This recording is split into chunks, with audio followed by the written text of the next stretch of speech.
Het jy gedink as pensionaris, daar is nie meer vir jou geleenthede om 'n inkomste te verdien, om hy pensioen aan te vul nie? Kyk nou net na Judy van Deventer, 71, met een transaksie van ongeveer $900, het sy haar lewe verander. Dis ongeveer R15,000. En sy het nie eers 'n pensioen gehad nie. Ek is Rikus Engelbreg, 59, en kry 'n pensioen.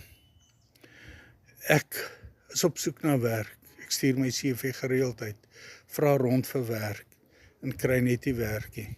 My vrou moet inspring om te help om 'n inkomste te verdien, om daai pensioen aan te vul. Ek het op hierdie digitale bemarkingsstelsel afgekom, wat my in staat stel om daardie pensioen aan te vul, sodat die vrou nie nodig het om te gaan werk nie. As jy wil weet hoe ek en Judy dit reg kry om daardie inkomste te verdien, stuur die woord verdien na die nommer op die skerm en ek stuur vir jou 'n video wat vir jou gaan wys hoe ons dit doen en dit reg kry.